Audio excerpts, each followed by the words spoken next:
Hi guys, Jen here with Astrology and Earth Magic. I'm here with a little witchy and astrological wisdom as we are talking about the upcoming Sabbat of Imbolc. On February 1st, we celebrate Imbolc, or as it also is known as early spring. Now this is a cross-quarter Sabbat, which means it's between two majors. So it's right between the winter solstice and the spring equinox. And so, pretty much everything goes right back to astrology. So see how they all tie together. And this year is extra special and extra tied together with astrology because it shares the day with the full moon in Leo, which is also on February 1st. And the ruler of Leo is the sun. And the sun is actually at a midpoint itself. And being that the ruler is the sun, hopefully this will be a more sunny and vibrant mood because it has just been snowy and cold and awful here. Every snowstorm we get is at least 2 or 3 inches every other day. But anyway, so even more interestingly, like I said, that Leo full moon sun, the ruler, is itself at a midpoint, which it's right smack dab in between Venus and Mars. So is love in the air? This will definitely probably affect our relationships in some way, shape, or form. Maybe growing them with the waxing phase, or maybe something's at its peak with that full moon. So with the Venus also conjunct to Mercury, we will easily be able to vocalize our needs, our feelings, and our expressions of love for maybe some that we haven't told yet, or just to get our feelings and needs out there. But even though Imbolc coincides with this full moon, its symbolism is more in alignment with the waxing moon phase, or the waxing crescent. So it's fueled with eager anticipation of what's to come, like the upcoming spring, the promise of warmer days coming soon, an overwhelming feeling of hope, excitement, ideas bursting forth, bursting through the surface, just like the first spring flowers. The snowdrops are starting to come up. Winter is starting to let go of its grip, and you're just starting to see those little signs of it. So of course it's not looking very springy here yet. So let's take a look. So the woods is a little covered up. We're going to take a little walk and get some nice greens to bring inside. But it's so peaceful. You can hear the snow falling, you can hear the wind blowing, the trees creaking.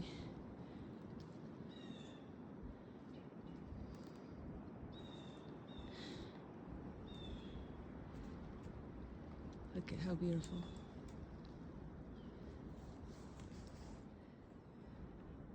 Just a little walk in the snow. Look at that. It's just like diamonds falling from the sky. It's so quiet. You can hear just the trees cracking and the wind blowing. Our trail's a little covered up.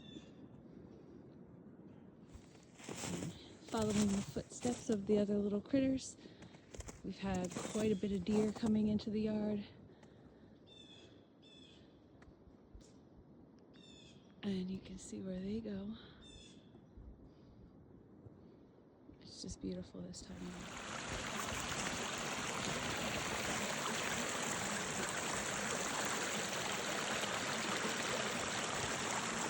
Starting to freeze a little bit, but the water's still managing to plow through. It's been consistently in the 20s for the past few days, and it looks like it's going to stay that way. So not sure how long this is going to be flowing for.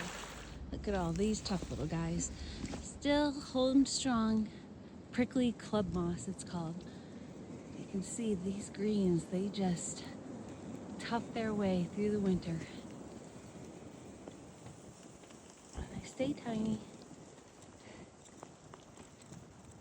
I know, it's so beautiful. And those sparkles, oh, it was just breathtaking being out there.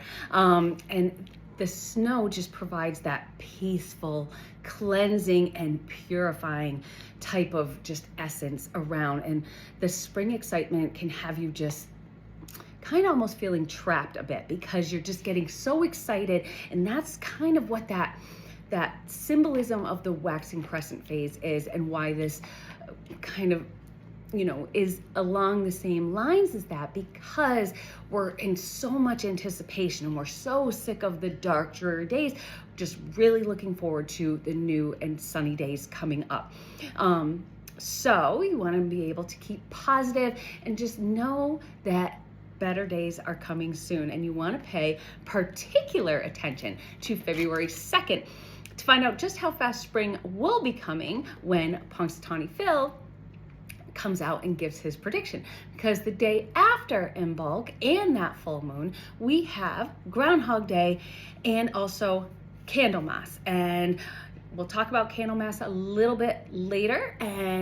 But as the saying goes, if Candlemas be fair and bright, winter will have another flight. If Candlemas Day be shower and rain, winter is gone and will not come again.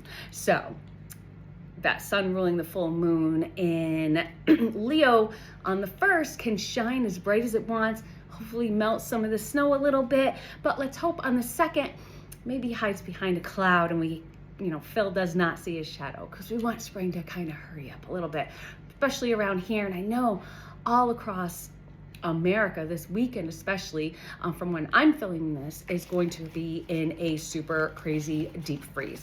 So I'm sure we'll all be ready when Imbolc comes around. So Imbolc translates to in the belly or ewes milk, and that refers to the pregnancy of ewes and the lamb's birthing season. That is pretty much the first of the animals to start giving birth in the year. Imbolc is symbolism of that fertility, birth, renewal, and rejuvenation of earth and of ourselves as well. So it's rejuvenating ourselves and rebirth of ourselves, coming out of our homes and kind of just starting to open up a little bit again. It's time of also cleansing and purification, also known as spring cleaning. I think that's where it all comes from. If you really think about the way everything just falls together, they all started with these pagan festivals back in the day, as well as, the updated Christian festivals, which I talk about in other videos. So if you are trapped inside because it's not springy where you are, like it is here, just cold and, snowy and you can't do anything, why not cleanse your home? Do a deep down cleaning, purify, cleanse, reinvigorate the energy around your home, like get things moving again. The air's stagnant through the long winter months. So now let's start ramping it up and let's get that air moving and loosened up. Sweep your floors, mop your floors, get the sand, salt, and all the remnants of winter off the floors, and clean your hearth. If you have a fireplace, clean that up of ash and soot and from its hard winter of keeping us warm. And if possible, if it's not too cold, open the windows up and let some of the breeze come in and bring in the new air, and then bring out the old air, so it can bring in the new and just carry away with it that old stale air, and just really get things moving and get the energy moving, and just feeling of that clean. And the first time that you open those windows, there's just something about that smell that just, I love it. But if it's too cold to do that, you can always do a ritualistic cleansing of the air with sage or incense. Is a great way to do it. Really gets the air flowing, and you'll see when you light incense that it starts moving around. It doesn't just stay, so you can see things starting to get stirred up a little bit. It moves around that stale air to just kind of get it a little bit invigorated. Cedar and sandalwood are my favorites. They're very cleansing. They're very protective as well. But you know, if you're looking more into the spring kind of smells, definitely gardenia or jasmine are great smells you can use too. And actually, any of them are great. Just whatever makes you feel good, whatever makes you feel positive and happy. Even sunny, you know, ones that represent the sun are always great to have around too. I love having simmer pots. I've talked about these on my videos before. So simmer pots with rosemary, lots of lemon. Just that lemon really is all about the sun and all about purity, purification. Cinnamon is always great, always smells great, and it's gives so many good benefits, and scents that will just, any other scent that just enlivens your home and just kind of brings you up, kind of get away from those Christmassy, I guess you could call it, or those Yuletime scents of clove and, you know, those kind of deeper, muskier smells, and get more airy, vibrant smells to just kind of boost that mood. And you know, really get the air moving and get everything purified and get positivity flowing. So along with its connections with Groundhog Day and Candlemas, Imbolc is also known as Saint Bridget's Day. And when we celebrate the goddess Bridget, and she is the epitome of women in every stage of our lives, going from maiden to mother to the old crone, which I guess I would be at that stage, so I don't really like that term. Could be a little bit more, you know, nice term, but that's the term that they use. So I guess I'm in the old crone stage. So, but within Imbolc, Bridget will transform from that winter crone back into her spring maiden form. She is the goddess of agriculture, the fire goddess. She's the goddess of metalsmiths. So, you know, if you can get to a place like that, great time. They're really warm and nice, and you can watch them just hammering the steel and the metal, and it's really very a cool process. And I have a couple things around my house, and we have a place close by. I don't think it's open as of yet, but if you have anything close by that's open, any metalsmiths, pay them a visit. They're really, really interesting. It just takes you back to the old world and the way things used to be done. Bridget is also goddess of fertility, of poetry, of music. She's sainted by the Christians as the, you know, Saint Bridget, the patron saint of dairymaids, midwives, and newborns. So very much fertility all around. So a lot of the resemblance of Imbolc and the ewe's milk and the birthing of the lands. So I have, where did I put it? So this is a Bridget cross. So it is said that she was poisoned, and she crafted this cross. Mine's a little kind of small in the middle, which in turn, though, this cross protected her from the poison. So it is lore that if you craft one like this one and hang it above the main entryway door of your home, it will protect your home and all who enter. So this one I did make last year. So this one I am going to give thanks for all its protection throughout the year. House didn't burn down. Everyone's pretty safe.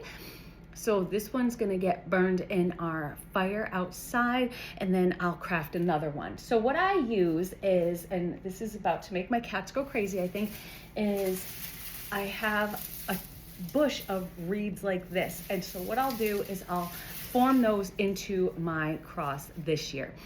You can use also, if you don't have any natural elements that are soft and pliable like that, because it's really the off season, you can use pipe cleaners or anything like that just to make one, and it's just all protecting and it's all very positive. And if you don't know how to make it, there are tutorials out there. I can maybe put one up when I am making it. I haven't done it yet, but maybe I'll put up a little quickie tutorial to show you guys how to do it. Or if you're feeling really crafty, which I did this year, try making a Bridget dolly. So I made this little Bridget dolly, and make her to sit like on your altar or place of prominence in your home ritual space. But at night, you lay her on something soft if you can, in front of like your hearth if you have one. So my little Bridget doll, she's got little red ponytails, and that's because she's Irish, and she has the feather that just symbolizes just that freedom, new birth, and just, you know, that airy springness and the spring coming along. So this is my little Bridget doll, and so I'm gonna put her here on my altar, but first we need to give my altar a little cleaning. So in the spirit of cleansing and of Candlemas, I am going to give my altar here or ritual space, whatever you have, a good cleansing.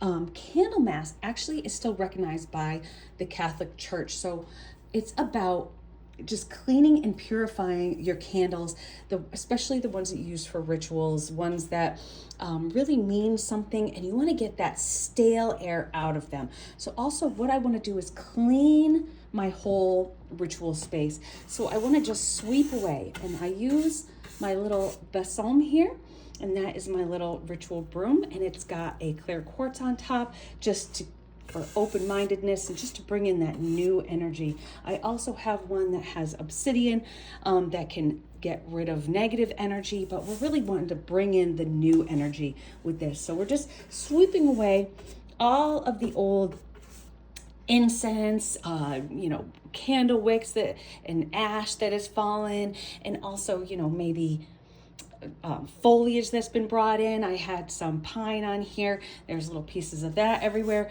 Plus, you want to get rid of what really isn't serving you, what isn't working for you or isn't working for the season. So I'm going to give it a quick little cleanup, and then I'll show you how to set it up for Candlemas and for Imbolc. So on a little side note, if you are going to self-cleanse your candles, if your church, say, isn't providing that service, I know they still do blessings of the throat with candles, but so what I did, I'll be doing mine myself, and these are all the ones I'm going to be using for Imbolc. And so I have this, in Jerusalem, they have this anointing oil, and that's where this comes from. You can probably get it at any kind of new age store. And this, what you want to do is you want to rub counterclockwise outwards to get rid of all the bad energy, all those old rituals, all those old intentions that you put in last year. Then you want to take the oil and rub clockwise down towards yourself to bring in new energy and new intentions. It's really just cleansing out and renewing those candles so you can use them for your upcoming rituals this season. So now we are going to just set up the space, and I'll show you just some things that I like to have. So because Imbolc has to do with the lambing season, we have our little sheep, and then of course we have our Bridget doll. So I'm going to put her right there. And I always like to have also all my elements present. So I have my air, my fire with my wand, I have my water, and my water is actually filled with whatever oil smells really good, and I mix this one with some melted snow, because that just is kind of, hey, 'tis the season. And then of course I have my earth. This is my very favorite rock. I got it out in Idaho and I just love it. So what else you want to have is the stones of the season. So great stones this season are, you want to have just the ones that really open your mind, and especially because of that, we have the amethyst here, and we have some rose quartz, and that is for love. Because remember, if you're working with that full moon, there is that love aspect. Then we have another clear quartz here, selenite. Now this one's my favorite for if you hold it at night and kind of give it a little rub before you go to bed, opens your mind to dreams, kind of what you're looking forward to. Of course, we have the sun and moon present because the sun is going to be coming back. Always want to have our needs there as well. And then I have my moss agate, and I have everything present of themes that I want to bring in for the next year. So this is actually a stone from Wyoming, and it's sulfur. So it's a little bit intense, but I always have it because it just brings back those great memories of being out there. And no, it doesn't stink like sulfur. I always have a crucifix present because that is all about rebirth. We have some nice fresh oranges. These are actually getting a little bit stale, but I'll cut up some new ones. And you can also cut up some lemons, dry them out, have them there. And the lemons, and that brings out that sunny aspect. So then I also have a little tarot present. So I'm going to have a little bit, so the magician really embodies that waxing crescent phase. And so I also have a couple other cards, the sun and moon, because we are at that full moon phase as well. The candles I am going to have are going to be green, and that is going to be for new life, growth, prosperity, and of course white for purity. Then we want pink, and that can be for love, and I'm adding that a little bit because of that full moon aspect that's in there. We have orange for just making things, putting things into action, and of course red, just like that fire red hair on our beautiful Bridget doll that we have. And so we're just incorporating all the elements and everything that just brings in the good feels of this time of year. So finally, if you're celebrating with an Imbolc feast, be sure to incorporate that milk and cheese and creams that have to do with that the milk coming into the ewes and for that fertility. So I will be making cold cannon stew, which is a cabbage, potato, and cream-based stew. It's delicious. Probably add a little bit of bacon to it too. I also am going to make Bridget bread with cheese and herb filling and something sweet. I chose honey lemon cookies because that honey and lemon just feels very springy and very positive. And so I look forward to that and welcoming the sun. And I'll actually try to put recipes as I make them coming up. And so be sure to hit that notification bell, and you want to subscribe and of course like this video if you like this video, and let me know how you're going to celebrate. One thing that you want to maybe try to make are some bannocks. That is very popular for Imbolc. They're really oat cakes, and you use them more to leave out for an offering for Bridget. The animals will love you for it, and because they're really just wholesome, and especially this time of year when the animals are having trouble getting their own food, they'll really enjoy it and they'll really appreciate you, and they'll keep coming back year after year. So celebrate as you wish. Pray that Punxsutawney Phil does not see his shadow the day after Imbolc. And of course, please comment. Let me know how you're going to celebrate, if you're going to celebrate, what you think about the whole holiday, what you think about what the full moon's going to bring. I am going to be doing a full moon video on its own coming up, so be sure to again hit the notification bell and stay tuned for that. So I hope you guys all will enjoy, and I will see y'all soon. Bye.